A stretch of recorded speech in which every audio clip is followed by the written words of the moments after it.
하나님의 은혜와 평강을 빕니다. 사랑하는 성도님 여러분 반갑습니다. 이제 날씨가 많이 추워졌는데 또 건강에 유의하시고 또 환절기에 또 감기 조심하시기 바랍니다. 오늘도 우리가 사랑하는 가족들과 함께 모여서 우리 하나님을 예배할 텐데 특별히 자녀들에게 이 믿음과 신앙이 또 잘 이양되는 그런 가정 예배가 되면 좋을 것 같습니다. 이 시간 우리 찬송 한 곡 부르고 예배를 시작하겠습니다.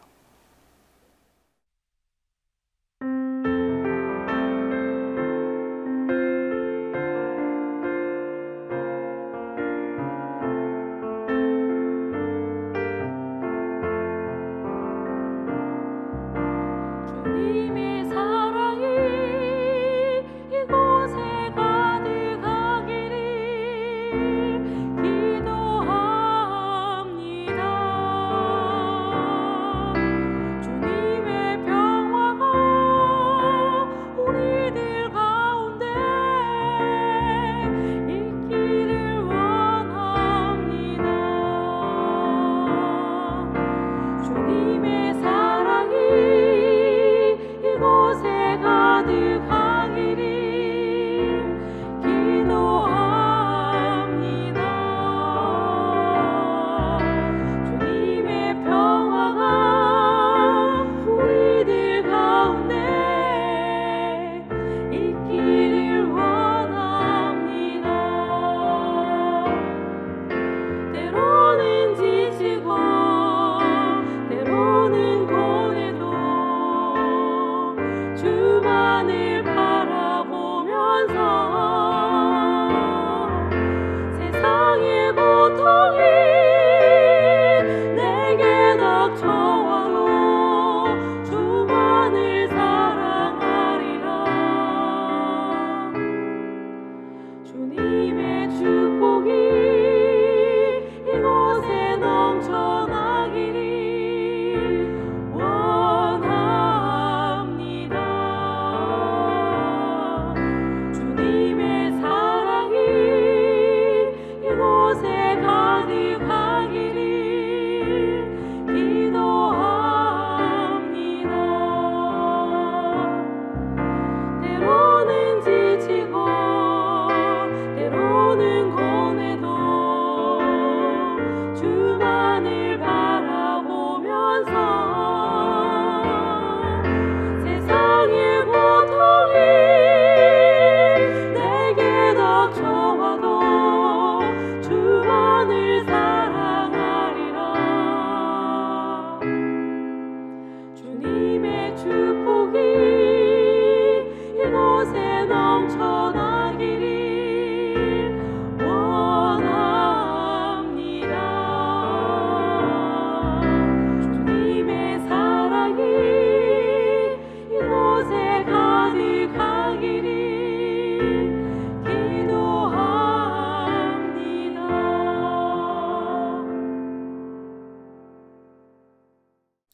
기도하겠습니다.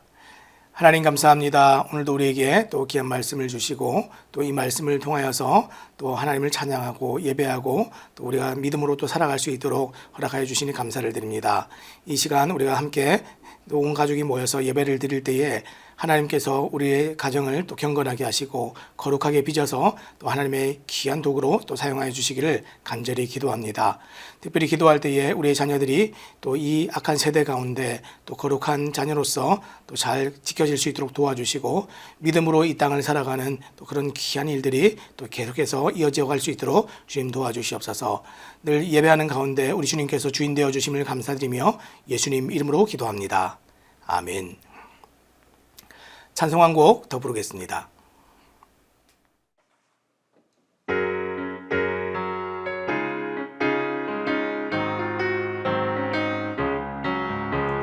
하나님의 약속은 아름다워요. 일곱 색깔 무지개 파란 하늘 저편에 곱게 비치는 하나님 약속이죠. 노아 할아버지 배를 만들고 세상 사람들 이웃선지요.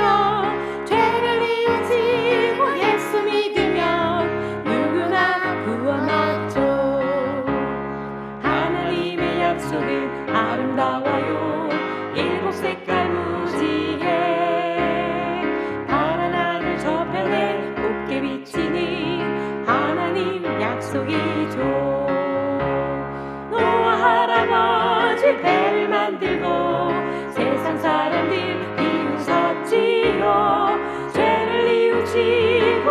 예수 믿으면 누구나 구원 얻죠. 하나님의 약속은 변함없어요. 일곱 색깔 무지개 이제 다시 물러는 심판 않겠다. 하나님 약속이죠. 노아 할아버지 8 식구는 방주 안으로 들어갔지요. 죄를 이웃이고 예수 믿으면 누구나 구원 얻죠. 죄를 이웃이고 예수 믿으면 누구나 구원 얻죠.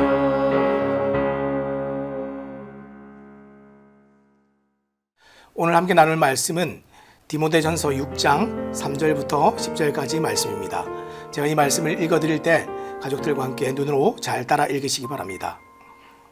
누구든지 다른 교훈을 하며 바른 말 곧 우리 주 예수 그리스도의 말씀과 경건에 관한 교훈을 따르지 아니하면 그는 교만하여 아무것도 알지 못하고 변론과 언쟁을 좋아하는 자니 이로써 투기와 분쟁과 비방과 악한 생각이 나며 마음이 부패하여지고 진리를 잃어버려 경건을 이익의 방도로 생각하는 자들의 다툼이 일어나느니라. 그러나 자족하는 마음이 있으면 경건은 큰 이익이 되느니라. 우리가 세상에 아무것도 가지고 온 것이 없음에 또한 아무것도 가지고 가지 못하리니 우리가 먹을 것과 입을 것이 있은즉 족한 줄로 알 것이니라. 부하려는 자들은 시험과 올무와 여러 가지 어리석고 해로운 욕심에 떨어지나니 곧 사람으로 파멸과 멸망에 빠지게 하는 것이라. 돈을 사랑함이 일만하게 뿌리가 되나니 이것을 탐내는 자들은 미혹을 받아 믿음에서 떠나 많은 근심으로써 자기를 찔렀도다. 아멘. 오늘은 우리가 경건의 시작 생각이란 제목을 가지고 함께 말씀을 나누기 원합니다. 여러분, 경건이 무엇입니까? 제가 아이들에게는 경건이 우리의 생각이 예수님의 생각과 같아지는 거야. 우리의 생각이 예수님의 생각과 하나 되는 거야. 이렇게 가르쳤습니다. 그런데 막상 이 말을 설명하려면 참 쉽지 않습니다. 경건이란 단어를 신약 성경에서 찾아보면 헬라어로 유세베이아라고 합니다. 여기서 유는 좋은 이란 뜻이고 세베이아는 두려움이란 뜻입니다. 그래서 유세베이아는 좋은 두려움이란 뜻이 됩니다. 헬레니즘 시대에 이 단어는 예배와 동일시되었고 이것은 곧 하나님에 대한 사람들의 적절한 태도를 의미했습니다. 특히 오늘 디모데전서 6장에서 이 유세베이아는 거짓 가르침과는 반대되고 참된 가르침과는 조화되는 그런 경건을 의미하는 것이 유세베이아입니다. 오늘 우리가 이 경건에 관한 말씀을 통해 어떻게 하면 경건의 삶을 잘 살아갈 수 있을지 함께 생각해 보기 원합니다. 자, 3절 말씀부터 함께 읽겠습니다. 누구든지 다른 교훈을 하며 바른 말 곧 우리 주 예수 그리스도의 말씀과 경건에 관한 교훈을 따르지 아니하면. 지금 디모데가 목회했던 에베소 교회에 진리가 아닌 다른 교훈을 전하는 자들이 있었습니다. 이들은 어떤 사람들입니까? 이들에 관해 디모데전서 4장 1절과 2절은 이렇게 말하고 있습니다.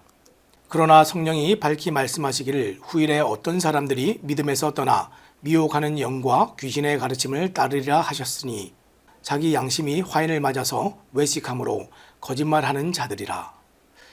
에베소 교회 안에서 다른 교훈을 전하던 자들은 성령 하나님의 인도를 받는 자들이 아니었습니다. 그들은 미혹하는 영과 귀신의 가르침을 따르는 자들이었고 믿음에서 떠나 있는 자들이었습니다. 또 이들은 양심에 화인 맞은 자들이었습니다. 이것은 믿음 없는 자의 상태를 말하는 것인데 화인은 문자 그대로 인두로 도장을 찍은 것입니다. 이 말은 고대 사회에서 노예를 사고 팔 때 주인이 노예의 신체 한 부분을 불로 지져서 자기 소유를 표현할 때 사용되었습니다. 여러분, 그렇게 화인 맞은 노예를 한번 생각해 보시기 바랍니다. 불로 지져졌던 피부는 원래대로 재생되지 않습니다. 피부를 불로 지질 때 이미 모든 세포와 신경이 망가지기 때문입니다. 그래서 상처가 아물어도 새살이 돋아 치료되는 것이 아니라 점차 딱딱하게 굳어서 감각이 없어지게 됩니다. 그런데 진리를 따르지 않는 자들은 양심의 화인을 맞은 자들이라는 겁니다. 자, 그러면 양심이 어떻게 되겠습니까? 양심이 불타서 망가지게 되는 겁니다. 양심이 감각을 잃은 피부처럼 아무것도 느끼지 못하게 됩니다.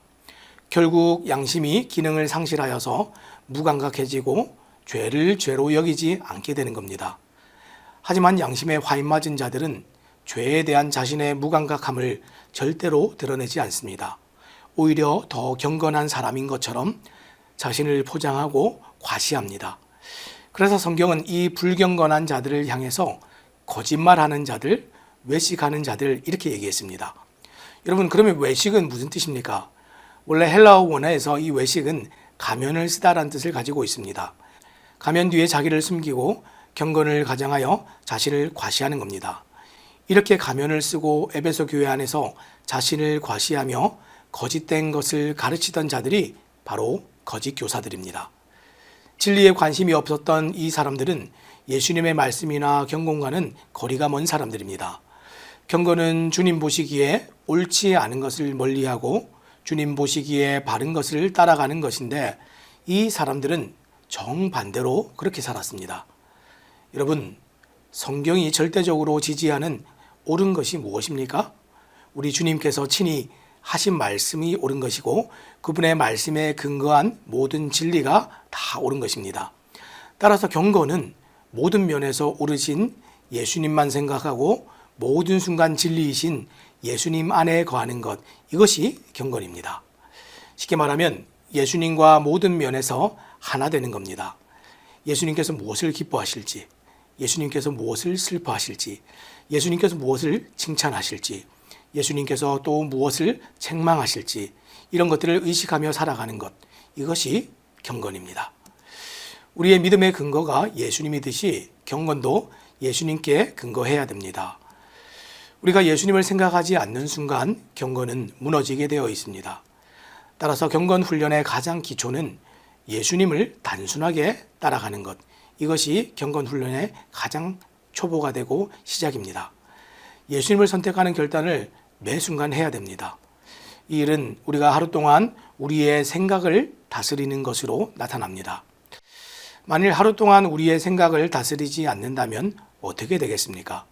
오늘 4절과 5절이 그것을 잘 설명하고 있습니다. 그는 교만하여 아무것도 알지 못하고 변론과 언쟁을 좋아하는 자니 이로써 투기와 분쟁과 비방과 악한 생각이 나며 마음이 부패하여지고 진리를 잃어버려 경건을 이익의 방도로 생각하는 자들의 다툼이 일어나느니라. 우리의 생각을 다스리지 않을 때 제일 먼저 일어나는 일은 교만해지는 겁니다. 교만한 사람의 가장 큰 특징은 자기가 잘 안다고 생각하는 겁니다. 하지만 실상은 아무것도 알지 못하는 자이지요. 특히 교회 안에 거짓되고 교만한 자들은 예수님을 잘 안다고 말하지만 예수님을 의식하지 않고 생각하지도 않습니다. 그래서 교만한 자는 예수님에 대해 가장 무지한 사람들이 교만한 사람들입니다. 이것은 경건을 위해 자기 생각을 다스리지 않는 사람의 실체입니다. 생각을 다스리지 않으면 왜곡이 일어나고 그 일어난 왜곡이 스스로 착각하게 만드는 것이죠. 5절은 이런 상태를 마음이 부패하여진 것이라고 표현하고 있습니다. 여러분, 마음이 부패하여질 때 일어나는 문제가 무엇입니까? 4절에서 언급한 대로 변론과 언쟁으로 누군가와 말싸움하고 또 자기를 주장하게 됩니다. 마음이 부패한 사람들은 심지어 변론과 언쟁을 좋아한다고까지 말했습니다. 이 표현을 원어 그대로 직역을 하면 논쟁을 병적으로 갈망하는 자들이다, 이렇게 얘기했습니다. 경건하지 않은 자가 만나는 사람들마다 이렇게 말로써 싸움을 걸면 어떤 결과가 나타나겠습니까? 그 결과로 나타나는 것이 투기와 분쟁입니다. 여기서 투기는 시기하는 마음을 뜻하는데 이 말싸움에서 논쟁에서 진 사람이 이긴 사람에 대해서 질투의 악한 감정을 가지는 것, 이것이 지금 투기입니다. 그리고 이 투기는 분쟁이 되어서 관계를 다 깨뜨려 버리죠. 이렇게 관계가 틀어지고 원수가 된 순간에 일어나는 감정이 회방이고 악한 생각입니다. 회방으로 쓰인 이 블라스페미아라는 단어는 정말 심각한 단어인데 이것이 하나님께 적용될 때 신성모독을 뜻하기 때문에 그렇습니다. 그런데 이 단어가 지금 사람에게 적용되어서 욕과 비방이라는 뜻이 되었습니다. 오늘 여러분의 경건이 무너지고 있다는 것을 어떻게 알 수 있습니까? 다른 사람을 비난하고 비방하고 있으면 하나님의 형상을 가진 사람들을 귀하게 여기지 않기 때문에 그 모욕은 그를 지으신 하나님을 향하게 됩니다. 결국 이런 일은 간접적으로 신성모독과 같은 죄를 짓는 겁니다. 그때 여러분의 입술은 결코 경건하다 말할 수가 없지요. 그리고 이 모든 것을 이루어낸 여러분의 생각은 아무리 후히 점수를 준다 해도 악한 생각입니다. 그러나 마음이 부패하여 지을 수 있는 가장 치명적인 죄는 이런 것이 아닙니다. 바로 경건을 이익의 방도로 생각하는 것, 이것이 가장 치명적인 죄입니다. 이 표현은 문자 그대로 경제적인 이익을 의미하는데, 즉 종교라는 이름으로 거짓된 교훈을 가르치고 그 대가로 물질적인 사례를 요구하는 겁니다. 이것은 말 그대로 종교 장사꾼이 되는 것입니다. 이것이 마음이 부패하여질 때 일어날 수 있는 가장 치명적인 일입니다. 그런데 이것이 왜 가장 치명적인 일입니까? 추구하고 조항하는 대상이 하나님이 아닌 물질이 되기 때문에 그렇습니다. 이런 일은 사람들로 영적인 이익이 아니라 세속적인 이익을 자꾸만 생각하게 만듭니다. 그래서 죄의 최종 형태가 예배의 대상이 바뀌는 우상 숭배이지요. 많은 이단이나 사이비, 때로는 물질의 유혹을 받은 어떤 사람들의 길이 이와 같습니다. 왜 신앙생활에 경제적인 이익을 생각하게 됩니까? 평강의 근원이신 예수님을 마음속에 두지 않고 물질을 마음속에 두었기 때문에 그렇습니다. 진리의 말씀과 복음을 은혜로 거저받은 사실을 알지 못하기 때문에 그런 것이죠. 이 모든 것이 마음이 부패하고 악한 생각을 다스리지 못한 불경건한 자의 모습입니다. 여러분, 그러면 참 경건은 어떤 모습이고 어떻게 세워갈 수가 있습니까? 6절 말씀이 그것을 잘 설명합니다. 그러나 자족하는 마음이 있으면 경건은 큰 이익이 되느니라. 6절은 참 경건의 모습에 대해, 경건을 바르게 세워가는 일에 대해 예수님으로 자족하는 것이다, 이렇게 얘기했습니다. 자족하는 마음이 있으면 경건에 큰 이익이 된다고 했습니다. 이 자족하는 마음은 경건을 이익의 수단으로 삼는 자들과 완전히 반대되는 모습입니다. 왜냐하면 하나님께만 만족하기 때문에 하나님이 허락하신 것보다 그 이상을 더 생각하거나 요구하지 않기 때문에 그렇습니다. 자족하는 마음을 자세히 한번 살펴보면 세상적인 유혹과 물질에 대한 지나친 관심을 떨쳐버리는 것입니다. 대신 예수님께만 소망을 두며 살아가는 겁니다. 예수님께만 소망을 두면 어떻게 되겠습니까? 부족함을 느끼지 않을 뿐 아니라 오히려 풍족한 삶을 살게 됩니다. 그래서 예수님께 소망을 두고 살았던 바울은 이렇게 고백했습니다. 내가 궁핍함으로 말하는 것이 아니니라. 어떠한 형편에든지 나는 자족하기를 배웠노니 나는 비천에 처할 줄도 알고 풍부에 처할 줄도 알아. 모든 일, 곧 배부름과 배고픔과 풍부와 궁핍에도 처할 줄 아는 일체의 비결을 배우노라. 내게 능력 주시는 자 안에서 내가 모든 것을 할 수 있느니라. 예수님을 믿는 믿음의 가정의 진정한 행복은 물질의 많고 적음에 있지 않습니다. 믿음의 가정의 진짜 행복은 예수님께 소망을 두고 살아가는 겁니다. 예수님 안에서 모든 상황에 처할 수 있는 풍요를 배우는 겁니다. 다시 말하면 참된 경건은 경제적인 부와 이익을 따라 사는 삶이 아니라 어찌하든지 예수님과 바른 관계를 세우며 살아가는 것, 이것이 진짜 풍성해지는 것이고 이것이 진짜 경건입니다. 그러면 성도인 우리가 자족해야 되는 이유가 무엇입니까? 7절 말씀이 그것을 잘 소개합니다. 우리가 세상에 아무것도 가지고 온 것이 없음에 또한 아무것도 가지고 가지 못하리니. 믿음의 가정이 자족해야 되는 이유는 빈손으로 세상에 왔다가 빈손으로 가기 때문에 그렇습니다. 이것은 우리에게 주기도 하시고 거두기도 하시는 그 주권이 우리 주님께 있음을 우리가 믿기 때문입니다. 그래서 다시 8절은 이렇게 얘기합니다. 우리가 먹을 것과 입을 것이 있은즉 족한 줄로 알 것이니라. 이게 무슨 말입니까? 당장 먹고 입을 것만 있다고 생활이 다 해결되지 않습니다. 돈은 이 땅에서 생존을 가능하게 하고 또 돈은 더 안전하고 풍요롭게 할 수 있는 수단이 됩니다. 그런데 성경은 왜 이렇게 말하고 있습니까? 왜냐하면 사람들의 생각에 이 강력한 돈이 자꾸만 하나님을 대신할 수 있는 힘이라고 여기기 때문에 그렇습니다. 따라서 돈을 추구하는 것은 우리 주님과의 관계에 충실하려는 우리의 경건에 적이 될 수 있습니다. 반대로 자족은 돈의 힘을 거절하고 하나님을 신뢰한다는 믿음의 표현이 됩니다. 사랑하는 여러분, 참된 경건의 삶을 정말 살기 원하십니까? 오늘 하나님께서 내게 주신 가족과 직장과 현재의 모든 삶에 자족하시기 바랍니다. 그리고 오늘 내게 허락하신 모든 것을 돌아보고 하나님 주신 줄 알고 감사하시기 바랍니다. 이 감사가 나와야 여러분의 경건이 시작됩니다.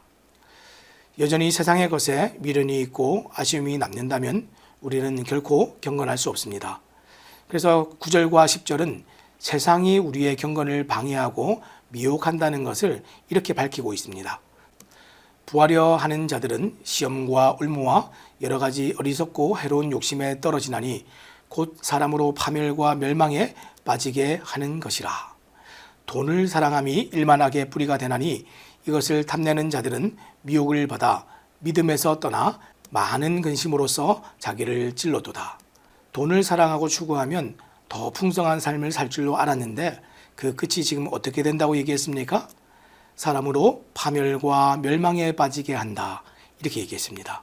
또 스스로 부하려고 하는 자들은 시험과 올무에 빠지게 된다. 이렇게 얘기했습니다. 실제로 돈을 단시간에 많이 버는 방법은 불법을 저지르지 않고는 정상적인 방법으로 절대로 불가능합니다. 그런데도 부자가 되기 원하는 사람들은 그것이 자기를 유혹하고 덫을 놓아서 망하게 하는 것인 줄 모르고 그 해로운 욕심에 빠지고 말지요. 왜냐하면 그들의 생각 속에 예수님을 사랑하기보다 돈을 사랑하는 마음만 있기 때문에 그렇습니다. 예수님께서는 마태복음 6장에서 이렇게 말씀하셨습니다. 한 사람이 두 주를 섬기지 못할 것이니 혹 이를 미워하고 저를 사랑하거나 혹 이를 중히 여기고 저를 경히 여김이라. 너희가 하나님과 재물을 겸하여 섬기지 못하느니라.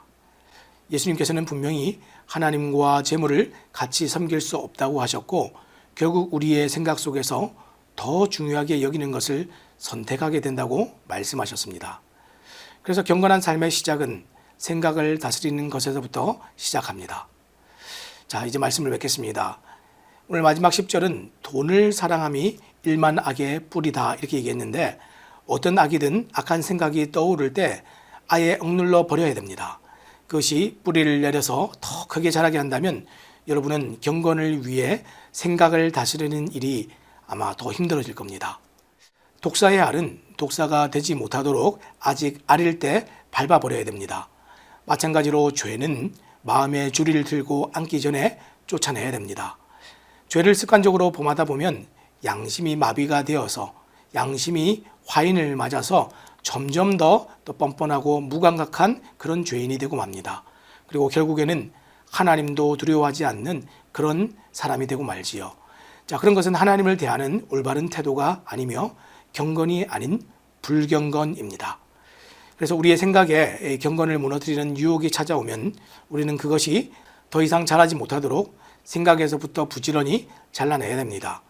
하나님의 영광을 생각하지 않는 모든 일은 허망한 생각이고 공상과 같습니다. 여러분의 영혼에 아무 유익이 없는 것들을 이제 다 내려놓으시기 바랍니다. 그리고 내일 새로운 하루를 시작할 때 하나님의 영광을 위해 보다 의미 있는 일들을 생각하시기 바랍니다. 그렇게 하루하루 온 가족이 예수님께서 기뻐하시는 것들로 마음을 가득 채우고 생각을 가득 채우면 경건한 삶을 이루어갈 수가 있습니다. 오늘 하루를 또 이제 돌아보고 또 내일 하루를 새롭게 시작할 때에 이 말씀들을 잘 기억하시고 우리의 생각을 잘 다스리고 우리의 생각 속에 들어오는 모든 악한 것들을 빨리빨리 또 잘라내셔서 하루의 경건을 이루시고 또 우리의 평생에 우리 주님 앞에 거룩하고 경건한 삶으로 살아가는 새삼침례교회 모든 가정이 되시기를 우리 주님의 이름으로 부탁드립니다. 이 시간 찬송 한 곡 부르겠습니다.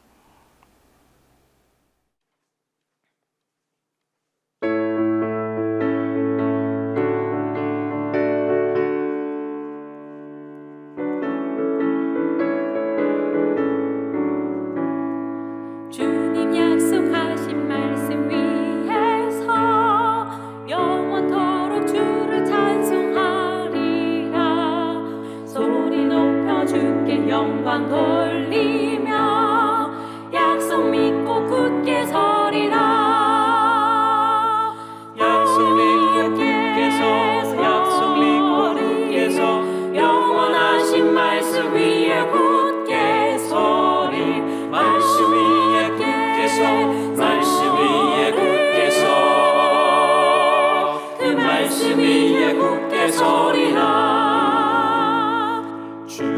약속하신 말씀 위에서 세상 염려 내게 엄습할 때에 용감하게 힘써 싸워 이기며 약속 믿고 굳게 서리라.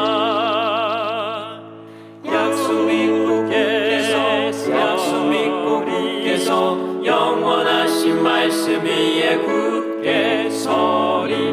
말씀 위에 굳게 서, 말씀 위에 굳게 서, 그 말씀 위에 굳게 서리라.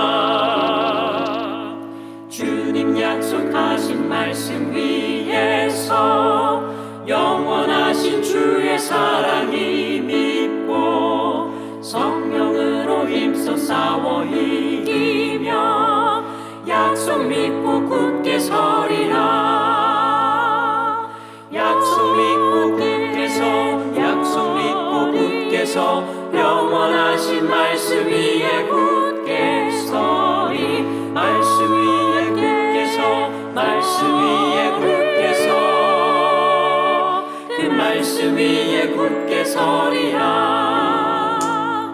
주님 약속하신 말씀 위에서 성령 인도하는 대로 행하며 주님 품에 항상 안식 얻으며 약속 믿고 굳게 서리라.